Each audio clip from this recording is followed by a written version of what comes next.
کہا کہ دیکھو تو ایسا لگ رہا ہے جیسے کوئی بادشاہ آ رہا ہے. سبحان حضور علیہ السلام اپنی سواری پر سوار ہیں اور وہ شایان شان طریقہ ہے, ایسے شایان شان طریقے سے برم سے حضور علیہ السلام کالا امامہ سر پر سجائے ہوئے, ہاتھ میں تلوار ہے اور روبدار طریقے سے. حالانکہ یہی 2 سال پہلے 8 ہجری میں فتح مکہ ہے, 2 سال پہلے 6 ہجری میں احرام باندھا ہوا تھا. حضور علیہ السلام اپنے صحابہ کے ساتھ تھے, احرام باندھ کر آئے تھے عمرہ کرنے کی نیت سے, کوئی نیت نہیں, ہاتھ میں چھڑی بھی نہیں تھی, بالکل سادہ عمرہ کرنے آئے تھے. لیکن کفار نے عمرہ نہیں کرنے دیا تھا, منع کر دیا تھا. اور آج 2 سال گزرے ہیں, زیادہ عرصہ نہیں گزرا, صرف 2 سال گزرے ہیں, اور شایان شان یہ ہے کہ ہاتھ میں تلوار ہے اور ایسے بھرم سے آئے. اور تو کفار نے کہا کہ ایسا لگ رہا ہے جس سے کوئی بادشاہ آ رہا ہے. اس کے جواب میں حضور علیہ السلام نے کیا فرمایا؟ کہا نہیں, یہ بادشاہت نہیں, یہ نبوت ہے. سبحان اللہ, بہت خوبصورت بات کیا بات ہے. اور مجھے وہ امیہ بنی امیہ کے جو اس وقت کے بڑے سردار تھے, عتبہ, شیبہ, ابو جہل, ان کی بات یاد آ گئی. نبی کریم صلی اللہ علیہ وآلہ وسلم پر وہ تہمتیں لگاتے تھے, وہ ان کو مذاق میں یا ان کے پیٹھ پیچھے ان کو کہتے تھے کہ آپ کی تو کوئی اولاد نہیں ہے. اگر میں غلط نہیں ہوں ایسا ہی ہے منتظر صاحب, میں چاہوں گا کہ اسی گفتگو کو آپ آگے بڑھیں اور فضیلت علی پر بھی میں چاہوں گا کہ آپ کی طرف سے کیا الفاظات ہیں. اعوذ باللہ من الشیطان الرجیم, بسم اللہ الرحمن الرحیم. الحمدللہ رب العالمین والصلاة والسلام علی محمد و آلہ الطیبین الطاہرین. ساجد بھائی, بلال بھائی اور باسط بھائی اور ہمارے مولانا صاحب جو ہے, دیگر سامعین اور ہماری پوری ٹیم کو السلام علیکم. بندہ ناچیز مولانا اشرف علی منتظری آپ سے مخاطب ہوں. دیکھیے, اسلام کا یہ جو فتح مکہ کے حوالے سے بات ہو رہی تھی, اور ساتھ میں آپ نے سوال کیا ہے جو آپ کو نعوذ باللہ ابتر کا طعنہ دیا. دیکھیے, بات یہ ہے کہ پیغمبر اکرم صلی اللہ علیہ وسلم یہ واحد معرکہ ہے جو بنا تلوار کے آپ نے جیتی, اور سفید پرچم لے کے آپ داخل ہوئے.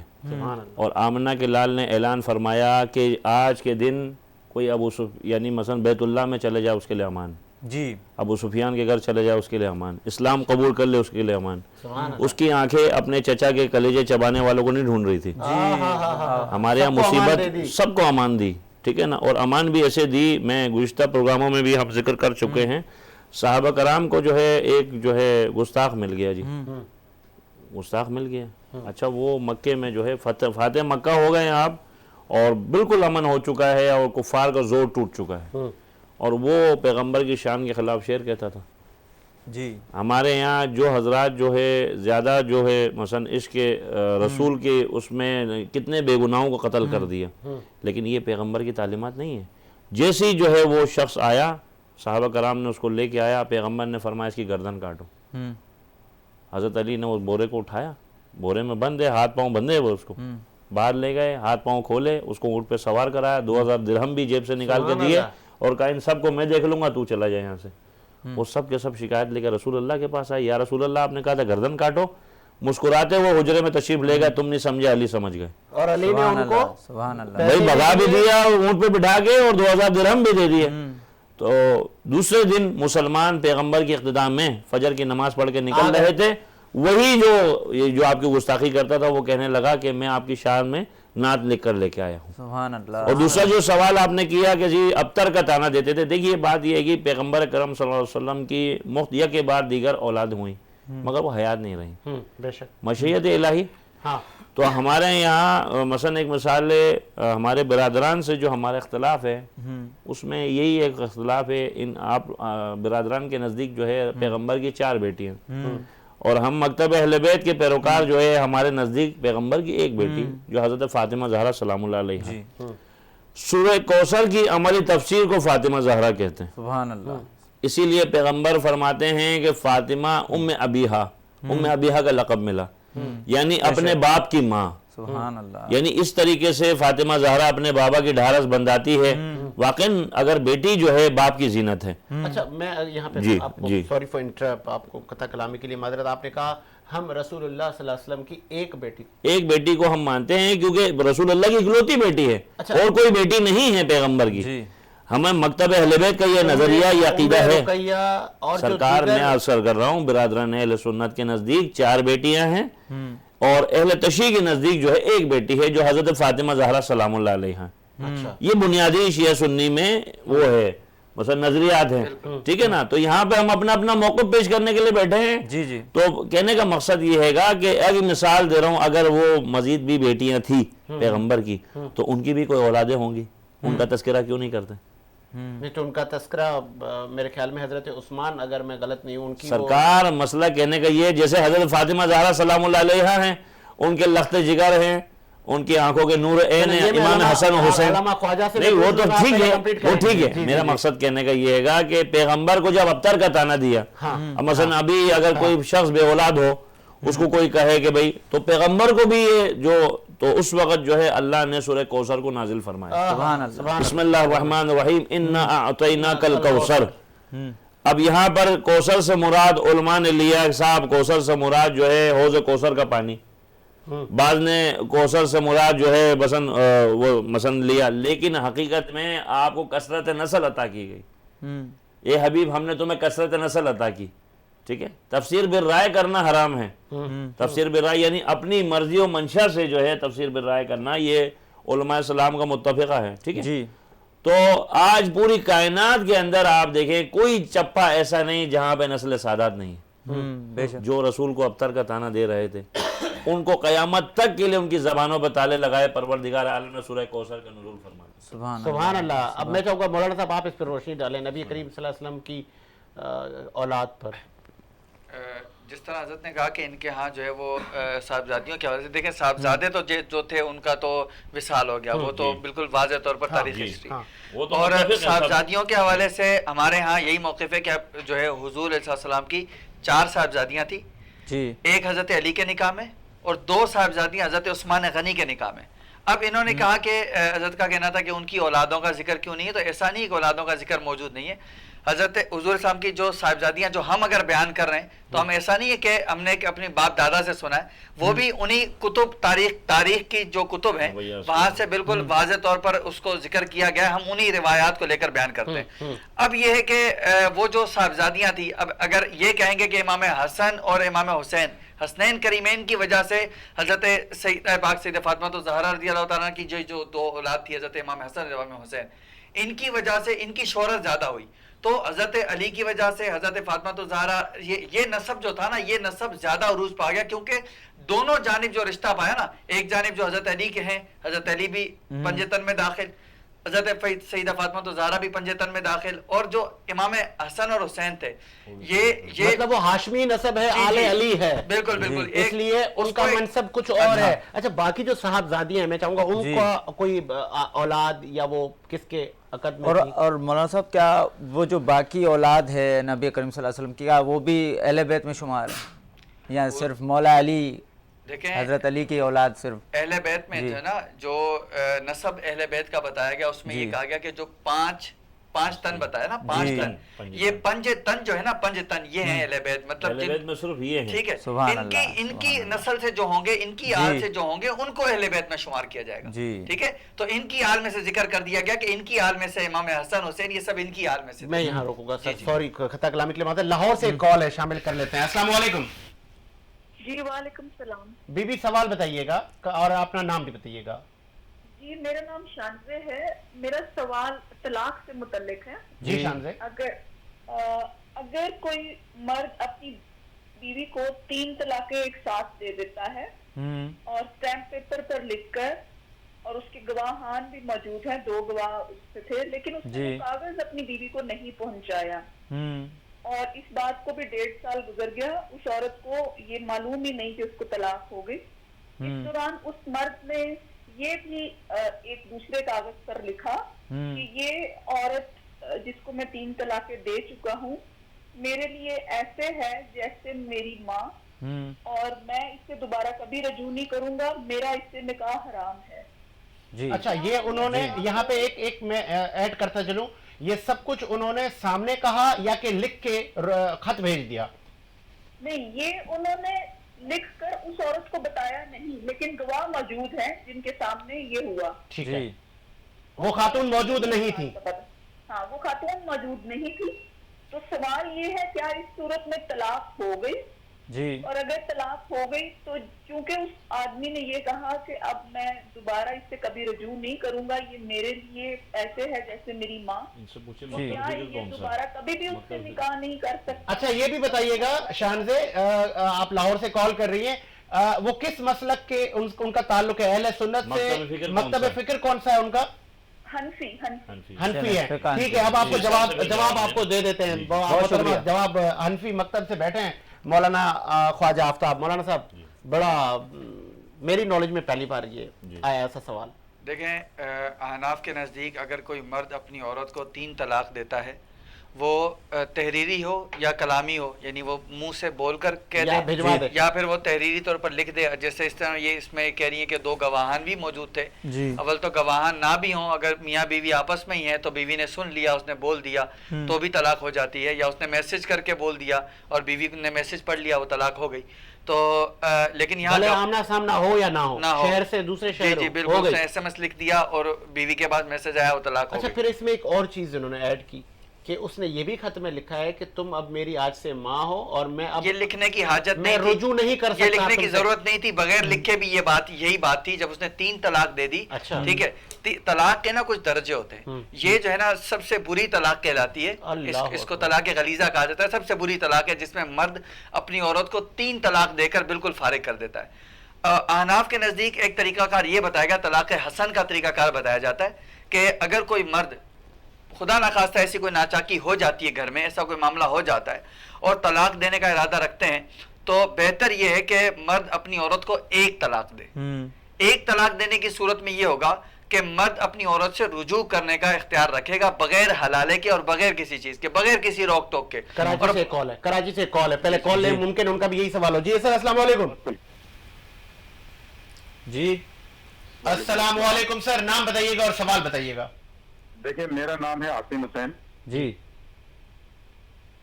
جی آواز آ رہی ہے؟ جی عاصم, سوال بتائیے گا. عاصم حسین بات کر رہے ہیں کورنٹی کراچی. سر میرا سوال خواجہ صاحب سے یہ ہے, خواجہ آفتاب صاحب سے. جی اہل بیت سے ماشاءاللہ بہت اچھا وہ بیان دے رہے ہیں. خاتون نے جو بھی لاہور سے سوال کرا وہ تو خیر بیان کر ہی رہے ہیں جی کہ شوہر نے اس طرح اپنی بیوی کو لکھا ہے کہ جی کہ میں ماں کی طرح کرتا ہوں. وہ ایک دیگر میرا اس سے پہلے جن کا ذکر چل رہا تھا اہل بیت کے حوالے سے, جی اس بارے سے ذرا خواجہ صاحب سے بات کی. تو خواجہ صاحب آپ سن رہے ہیں مجھے؟ جی جی مجھے نا تھوڑی سی مجھے آپ نے آج ماشاءاللہ میرا پسندیدہ ٹاپک ڈسکس کر رہے ہیں اہل بیت کو لے کے, کیونکہ ہماری تشنگی رہ جاتی ہے اہل بیت کے حوالے سے, ہمیں ڈیٹیل تھوڑی سی چاہیے. میرا آپ سے تھوڑا سا ایک سوال ہے کہ اہل بیت کا جو سلسلہ آگے چلا حضور صلی اللہ علیہ وسلم کی آل کا, آگے جو امام چلے ہیں اور 12ویں امام, جو ان کا ضرور بتائیے گا امام مہدی کا ظہور کب ہوا ہے اور وہ غائب کب سے ہے, ان کا کیا کر. یہ میں ویسے تو اہل سنت والجماعت سے بلانگ کرتا ہوں, لیکن میرے دل میں یہ خواہش ہے کہ مجھے جو ہے نا اہل بیت کا بھی ذکر پتہ چلے, حضور صلی اللہ علیہ وسلم کے خاندان کا پورا شجرہ پتہ چلے کہ آگے کیا کیا ہوا ہے. جی آخری امام کے بارے میں ضرور بتائیے گا خواجہ صاحب. بہت شکریہ سر, بہت شکریہ, آپ کو ابھی بتا دیتے ہیں. بہت شکریہ, آپ نے کورنگی سے کال کیا. عاصم خان جی سر, یہ ظہور کے حوالے سے کس امام کے بارے میں بتا رہے تھے؟ امام مہدی کے ظہور کے حوالے سے. اچھا امام مہدی کے ظہور کے حوالے سے بالکل ہم اہل سنت و جماعت جو ہے ہمارا ہی متفقہ یہ ہے کہ امام مہدی علیہ السلام تشریف لائیں گے جب حضرت عیسیٰ علیہ السلام آئیں گے, اور جو ہے وہ پوربی مشرق میں جو ہے وہ مسجد میں نزول ہوں گے. فجر کا وقت ہوگا, حضرت عیسیٰ علیہ السلام آئیں گے, حضرت امام مہدی علیہ السلام کی اقتداء میں نماز ادا کریں گے. ٹھیک ہے, ان کی باقاعدہ حضرت عیسیٰ علیہ السلام ان کی اقتداء میں نماز ادا کریں گے. پھر اس کے بعد دجال کو قتل کریں گے, حضرت عیسیٰ علیہ السلام دجال کو قتل کریں گے, اور حضرت عیسیٰ علیہ السلام جو ہے امام مہدی علیہ السلام کے گروہ میں شامل ہوں گے. ان کے گروہ میں شامل ہو کر ان کے لشکر میں شامل ہوں گے اور ان کے نائب کی حیثیت سے کام. مولانا صاحب حضرت امام مہدی اہل سنت کے حوالے سے کیا ظاہر ہوں گے یا پیدا ہوں گے؟ بہت خوبصورت حضرت امام مہدی کا ظہور ہوگا, ظاہر ہوں گے, پیدا ہو چکے ہیں. تو ہو چکی ہے سرکار. جی ولادت ہو چکی. ایک طبقہ ایسا ہے جو جن کا کہنا ہے امام مہدی کی ولادت ہوگی, اس وجہ سے ہو چکی ہے, ولادت ہو چکی ہے, امام کا ظہور ہوگا. اور ظاہر سی بات ہے اس وقت جو ہے معاملہ یہ ہے کہ مثلا جیسے عیسائی بھی اس چیز سے متفق, حضرت عیسیٰ علیہ السلام جو ہے وہ امام مہدی کی اقتداء میں نماز پڑھیں گے. عیسائی بھی اس چیز کو ایکسیپٹ کرتے ہیں. ٹھیک ہے, سوری فار انٹرپٹ, وہ خاتون کا ایک جو لاہور سے سوال تھا, کیا وہ کمپلیٹ ہو گیا جواب آپ کا؟ جی اس کو کمپلیٹ کرتے ہیں. اس میں یہ تھا کہ میں نے یہ عرض کیا تھا کہ وہ طلاق ہو گئی, ٹھیک ہے, اب وہ لوگ آپس میں رجوع نہیں کر سکتے, ٹھیک ہے. رجوع کرنے کا جو طریقہ کار احناف کے نزدیک ہے وہ حلالے کا طریقہ کار ہے, ٹھیک ہے. وہ اگر چاہیں گے ملنا تو ان کا پہلے حلالہ ہوگا, اس کے بعد رجوع ہوگا. اس میں ایک چیز یہ ایڈ کر رہا تھا کہ طلاق حسن کا طریقہ کار شریعت محمدیہ میں جو ہے وہ احناف کے نزدیک بتایا گیا ہے کہ اگر کسی مرد نے طلاق دینی ہے تو بہتر طریقہ یہ کہ وہ طلاق حسن یعنی ایک طلاق دے اپنی بیوی کو ایک بار. اچھا یہ لوگوں کو اس بارے میں پتہ نہیں, لوگ سمجھتے کہ 3 طلاق جو یہ پکی طلاق ہوتی ہے اور ایک طلاق والی میں پکی طلاق نہیں ہوتی. حالانکہ ایک طلاق والی بھی بالکل اسی 3 طلاق والے کی طرح پکی طلاق ہوتی ہے. ایک طلاق میں بھی وہ اپنی بیوی سے ملاقات نہیں کر سکتا, بالکل اسی طرح سے وہ پابندیاں ساری عائد ہو جاتی ہیں, ٹھیک ہے. لیکن کیا فائدہ صرف اتنا ہوتا ہے کہ ایک طلاق دینے میں اس کو رجوع کا حق حاصل ہوتا ہے. تو آپ کو ایک چانس آپ کے پاس ہوتا ہے کہ اگر بالفرض کچھ ایسا ہو جائے تو آپ دوبارہ رجوع کرنا. بعض دفعہ ایسا ہوتا ہے, بلکہ بعض دفعہ اکثر دفعہ ایسا ہوتا ہے کہ وہ جذبات ہوتے ہیں, اس کے بعد 5-10 دن بعد مہینے بعد کہتے ہیں کہ یار وہ دوبارہ سے. تو اس سے میں جو طلاق حسن کا طریقہ بیان کیا گیا, اگر اس پر عمل کر لیا جائے تو انشاءاللہ زیادہ فائدہ ہوگا. مولانا صاحب میں چاہوں گا کہ اس سلسلے کو آگے بڑھایا جائے. ہماری گفتگو چل رہی تھی فضیلت علی پر اور فتح مکہ پر. جی تو پیغمبر جو ہے فاتح مکہ کی حیثیت سے جو ہے داخل ہوئے, اور آپ نے مثلا ایک مثال ہے, کسی کو کوئی جو ہے یعنی حکم دیا صحابہ کرام کو کہ یہاں پہ کسی سے لڑنا نہیں ہے, کسی کو تقریباً تمام کے تمام لوگ جو ہے, اور اسی فتح مکہ کے موقع پر کئی لوگ جو ہے دائرہ دین میں داخل ہوئے پیغمبر کا حسن سلوک دیکھ کر. یہاں پہ مسئلہ یہ ہے کہ جب حزب اقتدار آ جاتے ہیں تو حزب مخالف کو سب سے پہلے ٹارگٹ کرتے ہیں. بھائی سب سے پہلے دیکھو ہمارا دشمن کون تھا, اس کو ٹارگٹ کرنا ہے. پیغمبر نے فرمایا, لوگ کہتے تھے آج بدلہ لینے کا دن ہے, پیغمبر فرماتے تھے آج معاف کرنے کا دن ہے. کیا بات ہے, سبحان اللہ. لوگ کہتے تھے آج جو ہے اس نام مباہلہ کو بھی میں چاہوں گا لے کر آئے آپ. مباہلہ تو ظاہر سی بات ہے, وہ عیسائیوں کا یہ عقیدہ تھا کہ حضرت عیسیٰ جو ہے اللہ کے بیٹے ہیں, نعوذ باللہ من ذالک. تو عیسائی جس بنا پر, حالانکہ وہ اہل کتاب ہیں, جس بنا پر وہ جو ہے اس سب میں نہیں ہیں, اس عقیدے کی وجہ سے, کیونکہ اللہ کا شریک لاتے ہیں نا, اللہ کے شریک لانے کی وجہ سے اس کیٹیگری میں نہیں ہیں, حالانکہ وہ اہل کتاب ہیں. تو حضرت پیغمبر کی خدمت میں عیسائیوں کا ڈیلیگیشن آیا, اور وہ انہوں نے آگے پیغمبر سے گفتگو شنید کری کہ بھائی عیسیٰ تو اللہ کے بیٹے ہیں. پیغمبر نے فرمایا, دلیل دی, وہ نہیں سمجھے, تو پیغمبر نے فرمایا بھائی تم حضرت عیسیٰ کے بارے میں کہتے ہو بنا باپ کے پیدا ہوئے, تو حضرت آدم کے بارے میں تمہارا کیا کہنا ہے؟ نہ تو ان کی ماں ہے نہ باپ ہے. خدا جو چاہے, ان اللہ علی کل شیء قدیر, ہر چیز کا وہ جو ہے. تو پھر قرآن کی آیت آئی, فقل تعالوا ندعو ابناءنا وابناءکم ونساءنا ونساءکم وانفسنا وانفسکم ثم نبتہل فنجعل لعنت اللہ علی الکاذبین. تم اپنے نفسوں کو لاؤ, ہم اپنی نفسوں کو لائیں گے, تم اپنی عورتوں کو لاؤ, ہم اپنی عورتوں کو لائیں گے, تم اپنے مردوں کو لاؤ, ہم اپنے مردوں کو لائیں گے, اور میدان میں مباہلہ کریں گے, اور جو جھوٹا ہوگا اس پہ خدا کی لعنت. پیغمبر کی یہ روش ہے, اس میں کوئی شیعہ سنی اختلاف نہیں ہے صاحب, اس جو میں ابھی گفتگو کر رہا ہوں آپ سے. پیغمبر کی روش ہے, ہر جنگ میں سب کو لے کے جاتے تھے, چاہے وہ تلوار چلائے یا نہ چلائے. اچھا جب مال غنیمت ملتا تھا سب کو ملتا تھا, چاہے وہ جنگ میں لڑنے کے لیے جائے یا صرف شریک ہو, صحیح, اس کو بھی مال غنیمت ملتا تھا. یہ جو جنگ ہے اس میں سوائے اہل بیت کے کوئی نہیں گیا, نہ پیغمبر نے کسی کو مدعو کیا, نہ کسی کو انوائٹ کیا.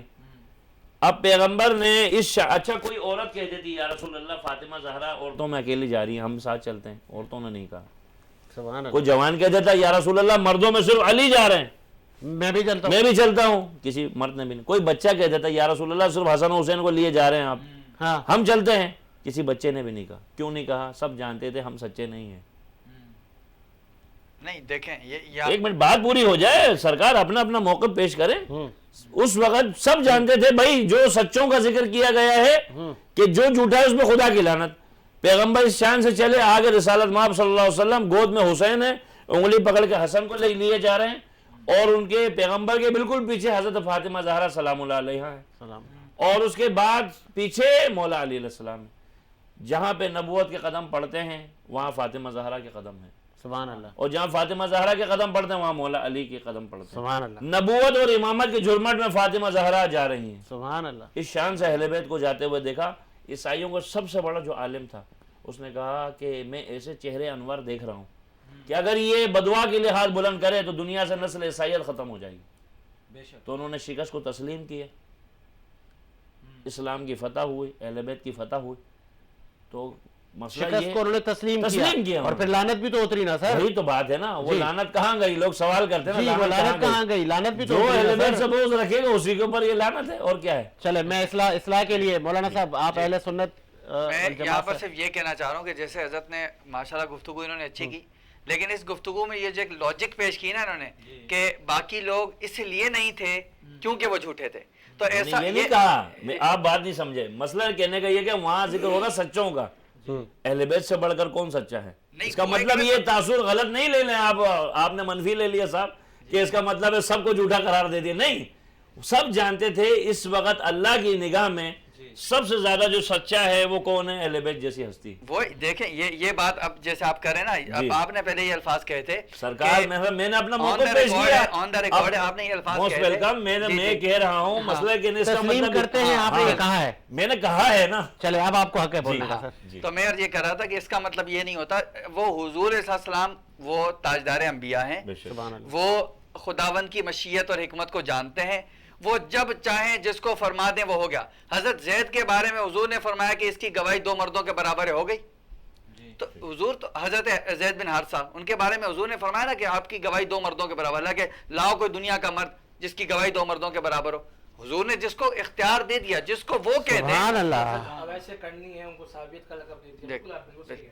تو اس طرح یہ حضور صلی اللہ علیہ وسلم جس کو اختیار دے دیں, جس کو جو وہ عطا فرما دیں, اس میں کلام نہیں ہوتا. اور اس میں آپ یہ بھی نہیں کہہ سکتے کہ باقی سارے لوگ کہاں چلے گئے پھر. ٹھیک ہے, باقی سیالکوٹ سے کال ہے مولانا صاحب اگر اجازت ہو. جی جی بالکل. السلام علیکم. جی بی بی آپ سیالکوٹ سے مخاطب ہیں, نام بتائیے گا اور سوال بتائیے گا. میرا نام آسمہ ہے جی, اور میرے ہسبینڈ کا نام شہزاد علی ہے. جی جی, لیکن وہ 3 طلاقیں دے چکے ہیں, لیکن اس کے باوجود وہ اس چیز کو مانتے نہیں ہیں. دوبارہ کہیے گا, یہ سوال دوبارہ بتائیے گا. 3 طلاقیں دے چکے ہیں لیکن اس چیز کا کوئی حل نہیں ہے, کوئی وہ اس چیز کو مانتے نہیں ہیں. اچھا, وہ آپ کو 3 طلاقیں دے چکے ہیں, اب وہ تسلیم کرتے نہیں ہیں. سرکار مکتب فکر پوچھو کون سا ہے. اچھا, آپ کا مکاتب فکر کون سا, آپ کا تعلق اہل سنت سے ہے؟ جی جی, میرا اہل سنت سے ہے, میرے ہسبینڈ جو ہیں وہ اہل تشیع ہیں. آپ کے ہسبینڈ اہل تشیع ہیں, تو بڑا یہ آپ کا جو بڑا حساس سوال ہے, اور دونوں مکاتب فکر یہاں موجود ہے, آپ غور سے یہ جواب سنیں. بہت شکریہ آپ کا. پہلے میں چاہوں گا کہ آپ دیکھیے ہسبینڈ اہل تشیع ہیں. ہاں, تو بات یہ ہے کہ بعض اوقات ایسا ہوتا ہے کہ نکاح جو ہوا ہے اگر جو ہے اہل سنت طریقے سے, تو طلاق بھی اہل سنت طریقے سے ہوگی. اور اگر جو ہے نکاح اہل تشیع, بعض اوقات ایسا ہوتا ہے دونوں طرف سے نکاح پڑھاتے ہیں. پہلی بات پوری ہو جائے. مثلا ایک مثال ہے, لڑکی ہے اہل سنت مکتب فکر سے, لڑکا ہے اہل تشیع مکتب فکر سے. اب 2 ڈیفرنٹ جو ہے خاندان ہیں, الگ الگ, ٹھیک ہے. اب مثلا وہ چاہ رہے ہیں کہ اپنے نقطہ نظر سے مثلا عالم دین سے پڑھائیں, اور یہ جو فیملی چاہ رہی ہے یہ اپنے نقطہ نظر سے عالم دین سے پڑھائیں, ٹھیک ہے. تو اس صورت میں کیا ہوتا ہے, وہ کہتے ہیں ٹھیک ہے بھائی ایسا کرو, ایک نکاح جو ہے ان سے پڑھا لو, ایک نکاح ان سے پڑھا لو. 2 نکاح ہوتا ہے سرکار, بات سنیں نا. اچھا, ایسا ہوتا ہے. اچھا, جب یہ طلاق کا معاملہ جو ہوتا ہے, اب چونکہ فقہ جعفریہ میں تو ایسا ہے کہ جس طرح 3 دفعہ طلاق کہہ دیا, یا جیسے ابھی برادر نے ذکر کیا مولانا صاحب نے کہ پروردگار ان کو خوش رکھے, انہوں نے جو ہے نا اپنا نقطہ نظر پیش کیا. طلاق کے حوالے سے ہمارا موضوع چل رہا ہے, اپنے اپنے نقطہ نظر بات کر رہے ہیں, اپنے اپنے فقہ کے حساب سے. تشیعی مکتب میں اس طرح طلاق دینے سے طلاق نہیں ہوتی. مطلب ان کے ہسبینڈ صحیح کہہ رہے ہیں ان کو, مطلب وہ اپنے مکتب فکر کے حساب سے صحیح کہہ رہا ہے. ہاں, لیکن پہلے دیکھا جائے نکاح کس فقہ سے پڑھائے گئے, وہ تو مکتب فکر. میں نے عرض کیا نکاح اگر اہل سنت طریقے سے ہوا ہے یہ تو ان کو سے پوچھیں. وہ لائن پہ دوبارہ آ گئی, اہل سنت مکتب سے ان کا نکاح ہوا ہے. ان اہل سنت مکتب کے حساب سے وہ 3 دفعہ طلاق کہہ دیا, طلاق ہے, ہو گئی بی بی ہو گئی. آپ اپنے ہسبینڈ کو کہیں طلاق ہو گئی ہے, لیکن ایک اور رائے ہے اہل سنت سے. ایسا ہی ہے, ہمارے نزدیک یہی ہے. اناف کا میں نے بھی موقف بیان کیا. اناف کے نزدیک اگر مرد نے 3 طلاقیں دی ہیں اور وہ طلاق ہو جاتی ہے, طلاق واقع ہو گئی ہے, ٹھیک ہے. اب ماننا نہ ماننا تو یہ تشیعی مکتب سے بھی ہو گئی طلاق. تشیعی مقصد کہنے نکاح جو ہے اہل سنت طریقے سے ہوا ہے تو پھر طلاق اسی کی طریقے سے ہوگی, ہو گئی. اور اگر اہل تشیع کے حساب سے ہوا ہے تو پھر وہ طلاق اہل تشیع کے حساب سے ہوگی. پھر نہیں ہوئی. آپ کو جواب آ گیا ہوگا بی بی, آپ نے سیالکوٹ دوبارہ جواب وہ خاتون کے لیے ایک بار دوبارہ میں تاکہ سمجھ میں عرض کر رہا ہوں کہ اگر جو ہے اہل سنت طریقے سے نکاح ہوا ہے تو طلاق بھی اہل سنت طریقے سے ہوگی، اور وہ ہو گئی ہے جس حساب سے وہ بول رہی ہیں، ٹھیک ہے. لیکن اگر اہل تشیع حساب سے جو ہے فقہ جعفری کے حساب سے اگر صیغہ پڑھا گیا ہے نکاح کا تو طلاق بھی پھر فقہ جعفری کے حساب سے ہوگا. یہ ہے طریقہ. اور فقہ جعفریہ یہ کہتا ہے کہ اگر 3 بار طلاق دے دی جائے اور پھر دوبارہ رجوع کیا جائے تو وہ کر سکتے ہیں. وہ کر سکتے ہیں، لیکن مسئلہ یہ ہے کہ اب یہ تو اہل سنت طریقے سے ہوا نا سلسلہ. اوکے، آپ کا جواب آ گیا. مولانا صاحب آپ بھی میں چاہوں گا اس پہ روشنی ڈالیں. 3 طلاقیں دے دی ہیں ہسبینڈ نے، اب دوبارہ وہ رجوع کرنا چاہ رہا ہے تو نہیں کر سکتا، راستہ بند، اب حلالہ ہوگا. حلالہ اس کے لیے رجوع کا مانتے ہی نہیں ہے نا، وہ کہہ رہے میں نے سرکار ماننے والے کو تو لوگ اللہ کو بھی نہیں مانتے، اس کا کیا کریں. نہ ماننا یہ کوئی حل نہیں ہے. دیکھیں خاتون ظاہر سی بات کہہ رہی ہیں، اب اس میں جو ہے وہ مذاکرہ طلاق دیکھا جائے کہ خاتون جب کہہ رہی ہیں ظاہر سی بات ہوش آواز میں انہوں نے سنے الفاظ اور اقرار کر رہی ہیں. دیکھیں بار بار وہ کہہ رہی ہیں اور چینل پر آ کر اتنے پوچھ رہی ہے تو اس کا مطلب واقعی سیریس معاملہ ہے. یہ تو احمقانہ حرکت ہو گئی نا، اس کو 3 طلاقیں بھی دے دی گئی ہیں اور وہ شخص مانتا بھی نہیں ہے، تو اس پہ واضح کریں، اس میں نہ بیوی کو بتائیں کہ طلاق ہو چکی ہے. نہ ماننے کا کوئی احتمال نہیں ہے، اس کا کوئی نہ کوئی حاجت ہے شریعت کو اس کی کہ آپ نہیں مانتے تو شریعت آپ کے لیے حکم چینج کرے گی. جو حکم ہے جو ہے اسلوب ہیں جو آج سے نہیں سالوں سے چلتے آ رہے ہیں، تو جو اس کے مطابق جو ہے وہ طلاق ہو چکی ہے. اب یہ خاتون اس ہسبینڈ پر حرام ہے. جی بالکل ایسا ہی ہے. جی ایسا ہی. ابھی سنیں ایک چیز وضاحت کر دوں میں. اہل سنت اور ہمارا جو ہے بنیادی جو اختلاف ہے حلالہ کے اوپر، کیونکہ طلاق کا موضوع ہم ابھی چل رہا ہے اور سوالات ہوئے ہیں ہم سے، تو وہ یہ ہے گا کہ برادران کے نزدیک جو ہے ایسا ہے کہ طلاق ہو گئی، اس کے بعد اگر رجوع کرنا چاہے 3 طلاق دینے کے بعد تو کیا کرنا پڑے گا؟ حلالہ کرنا پڑے گا. ہمارے یہاں جیسے ایک مثال ہے، بندے نے طلاق دی، طلاق دینے کے بعد جو ہے ابھی عدت کے دوران جو ہے وہ رجوع کرے 3 مہینے کے دوران، 3 مہینے کے دوران رجوع کر لے تو پھر وہ اس میں کوئی مسئلہ نہیں ہے، نکاح پڑھنا نہیں پڑے گا. بات پوری سنیں نا، تو اس میں جو ہے وہ بندہ اس کو اپنے نکاح میں لا سکتا ہے، مطلب اس میں نکاح پڑھنے کی ضرورت نہیں ہے. وہ جیسے ایک مثال ہے رجوع وہ کرے گا، ٹھیک ہے. مثلا وہ عدت کے دوران گزر گیا، اس کے بعد اگر نکاح میں لانا چاہے تو نکاح کر کے لا سکتا ہے. یہ ایک دفعہ طلاق ہو گئی، ایک دفعہ طلاق ہوگا. ہاں نکاح پڑھنا پڑے گا، سن لیجیے، ایک دفعہ طلاق ہو گئی. اس کے بعد بندے نے پھر دوسری دفعہ اسی طرح کیا، 3 دفعہ طلاق دینے کے بعد 3 دفعہ طلاق دینے کے بعد اب اگر وہ یہ کام کرتا ہے تو حلالہ ہے فقہ جعفریہ کے حساب سے، ٹھیک ہے. لیکن میں سمجھتا ہوں کوئی سائیکو بندہ ہوگا جو یہ کام کرے گا. یہ آپ تشیع، میں فقہ جعفری کے حساب سے بات کر رہا ہوں. کوئی سائیکو بندہ ہوگا جو مثلا 3 دفعہ بیوی کو طلاق دے گا اور 3 دفعہ پھر نکاح میں لائے گا اور اس کے بعد پھر طلاق دے گا اور اس کے بعد پھر لانا چاہے گا، تو اب وہ کہتے ہیں کہ فقہ جعفری کے حساب سے کہ صاحب اب حلالہ کرنا پڑے گا. صحیح، یہ میں اپنا موقع صحیح. چلے آ گیا. حنفیوں کے نزدیک بیوی طلاق ہو گئی ہے. چلے آپ سیکنڈ راؤنڈ میں پڑھنے ہیں، 2 منٹ ہیں بیٹا، 1 منٹ آپ رکیں. جی بیبی بتائیے. جی بتائیے، آڈیو بڑھائے پلیز. جی خاتون، ابھی یہ جو مسئلہ بتا رہے تھے نا کہ اگر کوئی بندہ ہوگا جس نے یہ 3 دفعہ بولا ہوگا بیوی کو اور اس کے بعد 3 مہینے ہماری صلح رہی ہے، اس کے بعد پھر وہ منا کے مجھے لے آتے تھے، اس کے بعد پھر طلاق دے دینی، لڑائی جھگڑا ہونا، پھر طلاق دے دینی، پھر منا کے لے آتے تھے، یعنی کہ 2 مہینے کے اندر. تو اس مسئلے پہ میں کہتی ہوں آپ روشنی ڈالیں. اور ابھی وہ آپ کے ساتھ ہی زندگی گزار رہے ہیں؟ ہاں جی میرے ساتھ ہی ہیں، کیونکہ ان کے گھر والے بھی اس چیز پہ روشنی نہیں ڈالتے. بی بی ہمارے علماء نے متفقہ دونوں علماء نے بتایا کہ اب وہ حرام ہے، اب آپ ان کے نکاح میں نہیں رہی. ایسا ہی ہے علماء حضرات؟ ایسا ہی ہے، ایسا ہی ان کے نکاح میں اب آپ ان کے نکاح میں نہیں رہی، اب دوبارہ آپ کا نکاح ہوگا پھر وہ آپ کو رجوع کر سکتے ہیں. ایسا ہی ہے سر؟ ٹھیک ہے، آپ کو ممکن ہے آپ کو جواب مل گیا ہوگا. بہت شکریہ آپ کا، آپ نے سیالکوٹ سے کال کی. جی بسم اللہ. مدینے سے بولاوا رہا ہے، مدینے سے بولاوا رہا ہے، مدینے سے بولاوا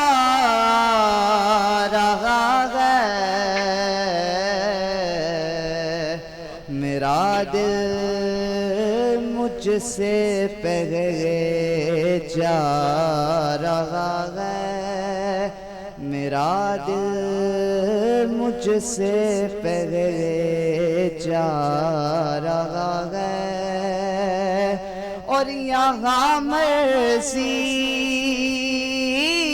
نہیں چلتی کسی کی، یہاں مرضی نہیں چلتی کسی کی، مدینے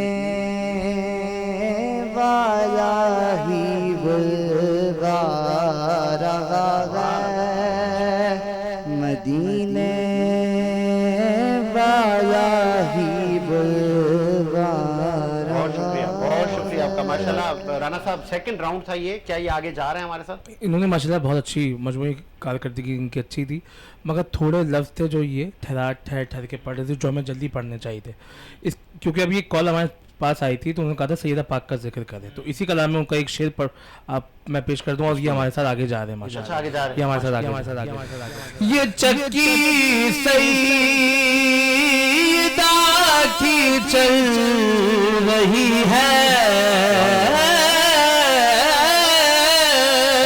یہ چکی فاطمہ کی چل رہی ہے، زمانہ جتنا لنگر کھارا۔ بہت شکریہ، آپ نے بہت خوبصورت بات کی، اور میں چاہوں گا کیونکہ آج دو تین کالیں اور 2-3 جگہوں سے اسی طلاق جو کہ اللہ کی نظر میں بہت ہی برا فعل ہے، اس حوالے سے کال آئی، تو میں دونوں علماء سے چاہوں گا کہ اس پہ روشنی ڈالے، تو پھر ہم اختتام کی طرف جائیں۔ پہلے میں آپ کی طرف آؤں گا، منتظر صاحب، یہ کیوں ریشو بڑھتا جا رہا ہے؟ وجہ کیا ہے کہ اس برے عمل سے گزر رہی ہے امت مسلمہ، اور ان کا اس کو کمی کیسے لائی جائے اس چیز میں؟ ہم پہلے بھی اس موضوع پہ گفتگو کر چکے ہیں، عدم برداشت۔ دیکھیے شادی جو ہے جو ہے نا افراد کے درمیان ایک رشتہ ہے، شریعت مقدسہ میں اسلام میں یہی ہے کہ جی نکاح جو ہے ایک ایسا مثلا عمل ہے کہ جس کی بنا پر جو ہے نا ہم لباس ہو جاتے ہیں میاں بیوی، ٹھیک ہے؟ اچھا شادی ہو گئی، شادی کے بعد ایک دوسرے کے حقوق کا تحفظ کرنا دونوں کی ذمہ داری ہے، صرف مرد کی ذمہ داری نہیں، عورت کی بھی ذمہ داری ہے۔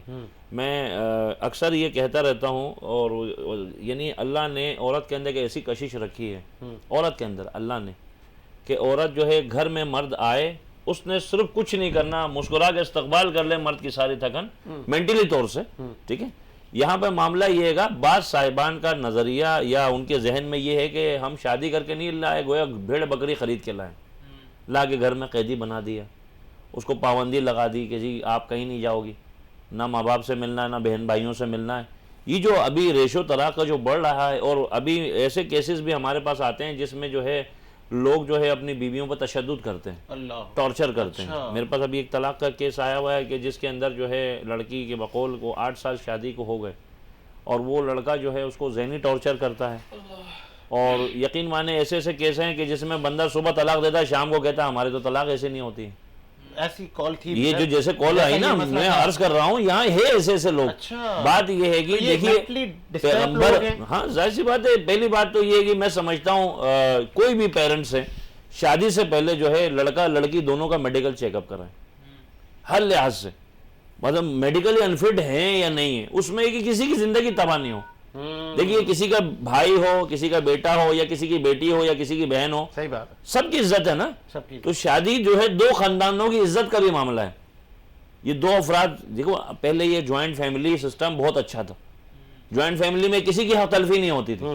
آج جو طلاق کا ریشو بڑھ رہا ہے، ایک تو یہ ہے کہ عدم تحفظ کا شکار ہے صاحب۔ وہ مثلا ایک مثال ہے، شادی کر کے تو شادی تو کر لی، اچھا شادی کے شروع دنوں میں بہت اچھے دن گزرتے ہیں، مہینہ گزرتا ہے تو پتہ چلتا ہے لڑکا کام ہی نہیں کرتا۔ ایک طلاق کی وجوہات یہ، لڑکا کام نہیں کرتا صاحب، لڑکا بے روزگار ہے، اور شادی سے پہلے بتایا گیا تھا بھائی یہ تو بہت اچھا روزگار ہے اس کے پاس، یہ ایک مسئلہ ہے۔ دوسری بات یہ ہے کہ لڑکا جو ہے اس کی جو ایکٹیویٹی اچھی نہیں ہے، یہ دوسری وجوہات ہے طلاق کی۔ تیسری وجوہات یہ ہے کہ لڑکا کیا کرتا ہے کہ وہ اپنے گھر والوں کی زیادہ سائڈ لے رہا ہے، اور لڑکی کو ہر وہ کام کرنے کو کہتا ہے جو کہ حالانکہ لڑکی کو نہیں کرنا چاہیے۔ یعنی گویا ایک ملازمہ سے بدتر سلوک کرتے ہیں، تو پھر لڑکی پھر تصور کرتی ہے کہ بھائی اس گھر میں میرا ممکن نہیں ہے رہنا، پھر وہ طلاق کی جانب سوچتی ہے، یا پھر وہ کیا کرتی ہے، اپنے آپ کو ختم کرتی ہے، یا اپنے آپ کو جلائے گی، اپنے آپ کو ختم کرے گی۔ بات یہ ہے اسی طریقے سے طلاق کو اگر بچانا ہے تو میں سمجھتا ہوں، جب کبھی میں نے مثال دے رہا ہوں آپ کو اس طریقے سے، پھر اس کے بعد آپ برادر سے بھی سوال کریں، کوئی بھی سوسائٹی کا فرد ہے، مثلا میں باپ ہوں، بھائی ہوں، کبھی بھی اگر میری بہن سے یا میری بیٹی یا کسی کا کوئی مسئلہ ہے تو ایک دم میں لپک کے نہیں جاؤں، مسئلے میں نہیں کودوں بنا پیروشوٹ کے، میں پہلے مسئلے کو دیکھوں، بھائی آیا میری بیٹی کی غلطی ہے، میرے بیٹے کی غلطی ہے، تھوڑا سا میں دل پہ پتھر رکھوں، تھوڑی دیر کی محبت جو ہے آپ کی بہن، ہاں تھوڑی دیر کی جو ہے آپ کی جو محبت ہے نا، یہ جو ہے آپ کی بیٹی اور بہن کا گھر تباہ کر دیتی۔ تھوڑی دیر کی محبت کیسے کہ جیسے مثال ہے بھائی لاوالی سے کیا ہم بیٹھے ہیں، تو اس طریقے سے جب کمنٹس ہوتے تھے کہ بات یہ کہ جب لڑکی کو ودا کر رہے ہیں، لڑکی کے سر پہ ہاتھ رکھا، بیٹا اب تیرا جنازہ گھر میں آنا چاہیے، پہلے یہ باپ کرتے تھے، ماں کرتی تھی، تو لڑکی کی ذہن میں ہوتا تھا بھائی میرا تو ٹھکانہ جو ہے وہ شوہر کا گھر ہے، اس کے ساتھ ہی میں نے مینج کرنا ہے۔ آج موبائل فون دے دیتے ہیں ہاتھ میں، اگر کوئی مسئلہ ہو ہمیں رابطہ کر لینا، اب لڑکی کے پاس شیلٹر موجود ہے، ہر بات میں وہ ماں کو فون کرے گی، جی میرے ساتھ تو ایسا ہو رہا ہے، میرے ساتھ تو ایسا ہو رہا ہے، تو مجھے بتائیں پھر کیا ہوتا ہے، پھر وہ معاملات خراب ہونے کی طرف ہوتے ہیں۔ لڑکی کو بھی کم سے کم ایسی آپ کاؤنسلنگ کریں کہ بھائی شوہر کے گھر میں تم نے، اس کے ماں باپ تمہارے ماں باپ، اس کے بہن بھائی تمہارے بہن بھائی، تو پھر یہ سسٹم بچتا ہے۔ لڑکی کو بھی چاہیے، لڑکی کو بھی چاہیے، یعنی دونوں فیملیز کی ذمہ داری ہے۔ دیکھیے بات یہ کہ ہر جگہ پہ لڑکی غلط نہیں ہے، ہر جگہ پہ لڑکا بھی غلط نہیں ہے۔ ابھی معاملہ یہاں بگڑنے کی ایک وجہ یہ بھی ہے کہ صاحب لڑکے سے وہ تقاضا کر رہے ہیں۔ دیکھیے نا، پیغمبر اکرم صلی اللہ علیہ وسلم نے جب اپنی صاحبزادی فاطمہ زہرا کی شادی ہوئی مولا علی علیہ السلام کے ساتھ، تو جناب سیدہ کو جو سب سے بڑی جو ہے نصیحت کی پیغمبر نے، فاطمہ زہرا ایسی کسی چیز کا تقاضا نہیں کرنا کہ جو علی پورا نہ کر سکے، حالانکہ مالک کل مختار ہے، علی مظہر العجائب ہے، سبحان اللہ۔ پیغمبر مثلا یہ بھی تو مسئلہ ہے نا، ابھی مسئلہ ہے کہ دیکھیے دوسروں کو دیکھ کے موازنہ نہیں ہوگا زندگی کا، زندگی کا حقیقت کا نام ہے۔ کہتے ہیں نا گھر کے حالات اگر خراب ہونا تو محبت گھر کی کھڑکی دروازے سے باہر نکل جاتی۔ یہ موسمی بخار ہوتا ہے، شادی ہوتی ہے نا، موسمی بخار ہے، جب حقیقت زندگی میں قدم رکھتے ہیں تو اچھے اچھوں کا بخار اتر جاتا۔ کیا بات ہے، سمجھ خواجہ صاحب میں چاہوں گا آپ اس پہ روشنی ڈالیں تو پھر ہم اختتام کی طرف جائیں۔ جی اس موضوع پر میں یہاں پر یہ بھی کہنا چاہوں گا کہ جب ہمارے رشتے ہوتے ہیں نا، ہمارے یہاں جب رشتہ ازواج کی تیاریاں ہوتی ہیں، جب بات چیت شروع ہوتی ہے، تو یہ پہلے اگر آپ ہم بڑے بوڑھوں سے سنتے ہیں تو پہلے پرکھا جاتا تھا، بڑا دیکھا جاتا تھا، لڑکی والے جو ہے وہ لڑکے کی مکمل طور پر معلومات لیا کرتے تھے، اور لڑکے والے لڑکی والوں کے ہاں اڑوس پڑوس میں جا کر معلومات لیا کرتے تھے، مطلب طریقے سے، ایسا نہیں کہ جا کے ڈائریکٹ پوچھیں گے، ایک طریقے سے حکمت عملی سے جو ہے وہ طریقہ کار سے معلومات۔ جیسے حضرت نے کہا کہ بھئی وہ شادی تو ہو گئی، پہلے پتہ چلا کہ بھئی یہ تو بہت بڑا کماتا ہے، بہت یہ بڑے سرخ باغات ہیں، اور جب شادی ہو گئی پتہ چلا کہ اس کے بعد تو چونی کوڑی نہیں ہے، یہ تو جو ہے نا وہ کرائے کے مکان میں رہتا ہے اور جو ہے نا کما کے تو کچھ لاتا نہیں ہے، تو پھر وہ معاملات خراب ہونے لگے۔ تو یہی اگر پہلے تحقیقات کر لی جاتی، یہ ساری چیزیں پہلے دیکھ لی جاتی تو شاید آسان تھا۔ اب آج کل ایسا معاملہ کہ عموماً ہمارے یہاں ایسا ہوتا ہے کہ لڑکا اور لڑکی کا آپس میں رابطہ ہوا، والدین نے یہ سوچا کہ یار انہوں نے آپس میں رابطہ تو کر لیا ہے، اب بہتر یہ کہ ان کو فوراً سے بیاہ دو۔ والدین نے تھوڑی سی یہاں پر عقل مندی دکھانی تھی کہ پہلے اس کا بیک گراؤنڈ سارا چیک اپ کرنا تھا، خاص طور پہ لڑکی والوں پر زیادہ ذمہ داری آئی ہے اس کی کہ لڑکے کا بیک گراؤنڈ زیادہ اچھے طریقے سے چیک کر کے آنا ہے، کہ اس کو دیکھ لینا ہے کہ واقعی کماتا ہے کچھ، جو بھی معاملات اپنے جو ہے انداز کے مطابق۔ پھر شریعت مطالعہ نے ایک بڑا پیارا معاملہ رکھا ہے، کفو کا بڑا پیارا معاملہ شریعت مطالعہ نے رکھا ہے کہ کفو دیکھا جائے کہ لڑکی والے اور لڑکے والے آپس میں تمام تر حیثیت میں برابر ہوں، اس لیے شریعت نے بڑی کسی وجہ سے یہ باتیں بیان کی ہیں۔ بعض دفعہ ایسا ہوتا ہے کہ لڑکی ہوتی ہے امیر گھرانے کی اور لڑکا ہوتا ہے کسی بہت غریب گھرانے کا، شادی ہو گئی، اب لڑکی مینج کیسے کرے گی؟ وہ پیزے برگر کھانے والی ہے، اس کو تو جو ہے وہ 10,000 سے کم والا سوٹ ہی نہیں چاہیے، ٹھیک ہے؟ اب وہ جب اس غریب کے گھر میں آئی ہے، اس کی تنخواہ 20,000 روپے، وہ 20,000 روپے تنخواہ میں سے کیسے 10,000 روپے والا سوٹ دلائے گا؟ مشکل ہو جائے گی۔ تو شریعت نے جو کفو کا بیان کیا ہے یہاں اس کو بہت غور کرنا چاہیے۔ کفو میں شادیاں ہوں گی تو انشاءاللہ ایسا معاملہ نہیں ہوگا۔ نکاح کو بھی تو آسان کرنا چاہیے نا حضرت؟ جی نکاح کو بالکل آسان کرنا چاہیے، لیکن اسٹیٹس کو میں نکاح مشکل کر دیا گیا ہے کہ یار اب لڑکے کو نکاح کرنا ہے تو اس نے جی شادی حال بھی بک کرنا ہے, بینکوٹ ہونا چاہیے کم از کم, اور جہیز پہ بھی تھوڑی روشنی ڈال دی. ہاں بالکل. دیکھیں یہاں پھر وہی بات آ جائے گی کفر کی. دیکھیں اگر تو کفر میں شادی ہو رہی ہے نا تو یہ سب چیزیں بھی برابر ہو جائیں گی. کیسے ہوگا یہ؟ اب ظاہر بات ہے جب دونوں برابری والے نا تو وہ مینج کر لیں گے. لڑکا بھی غریب ہے, لڑکی بھی غریب ہے, ان کو پتا ہے کہ ہم نے اپنی چادر دیکھ کر پاؤں پھیلانا ہے, مینج کرنا. ٹھیک ہے. ہاں اچھا, اگر دونوں امیر ہیں تو بھی ان کو پتا ہے کہ یار ہم پہلے ہی اتنے ہیں کہ ہم بینکوٹ وغیرہ سب مینج کر لیں گے, جہیز وغیرہ کا بھی کوئی اتنی بڑی بات نہیں ہے. 8-10 لاکھ روپے کا جہیز, امیر فیملی ہے 15-20 لاکھ روپے کا جہیز اس کے لیے مسئلہ نہیں ہے, تو وہ مینج کر لیں گے. اب یہاں پھر وہی بات آ رہی ہے کہ کفر نہیں ہوتا. لڑکی والے اگر امیر گھرانے والے ہیں ٹھیک ہے تو وہ مینج کر لیں گے, لیکن لڑکے والے مینج نہیں کر پائیں گے. جب یہاں مینج نہیں ہوگا تو یہ شادی کے فوراً بعد معاملات کھلیں گے. 1 ہفتے بعد کیا ہوگا کہ اگر لڑکی غریب گھرانے کی ہے, لڑکا امیر ترین گھرانے کا ہے, اب وہ جب آئی نا تو وہاں معاملات کھلیں گے. کیا لے کر آئی, تیرے ماں باپ نے کیا دیا. اب وہ یہ نہیں دیکھیں گے, وہ خاندان والے یہ وہ وجوہات ہے جس کی بنا پہ طلاق ہو جاتی ہے. جی, وہ خاندان والے گھر والے یہ نہیں دیکھیں گے کہ اس کا کیا گھرانہ ہے, کیا اسٹیٹس ہے, وہ بھول جائیں گے پھر وہ ساری چیزیں. کیا لائی ہو. اچھا اسی طرح اگر لڑکا تھوڑے کم گھرانے کا تھا, غریب گھرانے کا تھا, لڑکی امیر گھرانے کی تھی, اچھا جہیز لائیے, اب وہ جب آئی ہے تو وہ تو اپنا راج کرنا چاہے گی. وہ کہے گی تمہارے پاس ہے کیا, سارا کچھ تو میں لے کر آئی ہوں, تمہارے پاس کیا ہے, تم تو بیکار ہو. جھگڑا شروع. تو یہ چیزیں شریعت اسلامیہ کے اصولوں پر جب عمل کریں گے تو انشاءاللہ. ایک چیز میں ایڈ کر دوں, پہلے جب خواتین رشتہ دیکھنے جاتی تھی تو مثلا بہو کا انتخاب کرنا اس نے, عورت نے بہو کا انتخاب. آج کل تو میں کہتا ہوں عزت کا جنازہ نکال دیتے ہیں, رشتہ کرنا بھی نہیں ہوتا انہوں نے, صرف انہوں نے خانہ پوری کرنی ہوتی ہے. میں کہتا ہوں اگر کسی جگہ پہ اگر ہاں پھر اس کے بعد کہہ دیجیے آپ کی لڑکی پسند نہیں آئی. پہلے طریقہ یہ تھا انتخاب کا, اس کو کہتے تھے ذرا 2 قدم چل کے دکھاؤ. لڑکی نے چل کے دکھایا, پتہ چل رنگڑی نہیں ہے. پھر کہا بیٹا دیکھو سامنے کیا ہے, وہ دیکھا پتہ چلا اندھی نہیں ہے. تھوڑا بول کے دکھاؤ, پتہ چلا گونگی نہیں ہے. اور اس کے بعد جو ہے اس کو لڑکی کو دیکھا تو خاتون نے سلیکٹ کر لیا یہ میری بہو بننے کے قابل ہے. ٹھیک ہے. پہلی بات تو یہ ہے کہ یہاں طلاق کی جو سب سے بڑی وجوہات ہیں, دونوں کا مزاج کا نہیں بننا. First impression last impression. صحیح. شادی کی پہلی رات اس کو بتا دو بھائی یہ ہمارا دستور ہے, یہ ہمارے طریقے ہیں, اس کے حساب سے تم نے چلنا ہے. میں سمجھتا ہوں ماں کو بھی چاہیے اپنی بیٹی کی تربیت کرے کہ بھائی کل کو تم نے شوہر کے گھر جانا ہے تو ایسا کوئی کام نہ کرو کہ جس سے تمہارا گھر برباد ہو جائے. دیکھیے بات یہ ہے کہ یہ جو کچے کان کی خواتین ہوتی ہیں نا ان کے گھر طلاق کی ڈگری جلدی پہنچتی. کچے کان کیا مطلب, کسی نے بھائی ایک مثال دشمنی میں چڑھا دیا, بھائی ساجد صاحب تو ایسے ہیں, ساجد صاحب کو پتہ ہی نہیں فرشتوں کو, وہ تو کام پہ, آپ ہو جاب پہ, پیچھے سے کسی نے آگے سر پھونک دیا کان میں. اب واپس آئے تو وہ تو پارا لے کے بیٹھی ہوئی ہے, بھائی کیا ہوا, بھائی میں نے تمہارے بارے میں سنا ہے. اب آپ بولو یار میں تو اپنی جاب پہ گیا ہوں, میرے کو کیا پتا یہ کیا الزام ہے میرے اوپر. میں مقصد وہی کہہ رہا ہوں نا, یعنی یہ معاملات ہیں جو جلدی طلاق کی ڈگری اور لڑکی لے کے آتی ہے. تو میں سمجھتا ہوں اگر آپ چاہتے ہو کہ آپ کی جو ہے بیٹی جو ہے گھر میں راج کرے, ہاں ظاہر سی بات ہے, دیکھو آپ نے جب کسی کی بیٹی کو راج کراؤ گے تو آپ کی بیٹی راج کرے. کیا بات ہے, بہت خوبصورت بات کی. میں اختتام کی طرف جائیں گے رانا, میں چاہوں گا کہ لاسٹ میں آپ سما باندھیں تو پھر اب اختتام کی طرف جائیں. بسم اللہ. بہت شکریہ. جو موضوع چل رہا ہے ماشاءاللہ, خوشی سے میں نے خریدا یہ غم حسین کا ہے, میری ضمیر کی چھت پر علم حسین کا ہے, نہ پوچھئے کہ کیا حسین ہے,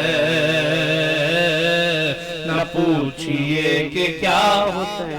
یہ بات کس قدر حسین جو کہہ گئے معین الدین کے دین کی بنا حسین ہے, بولو میرا بادشاہ حسین ہے, بولو میرا بادشاہ حسین ہے. شہید کربلا کا غم جسے بنا گوار ہے, وہ بد عمل ہے بد نسب اسی پہ بے شمار ہے. ارے او دشمن ادھر, ارے او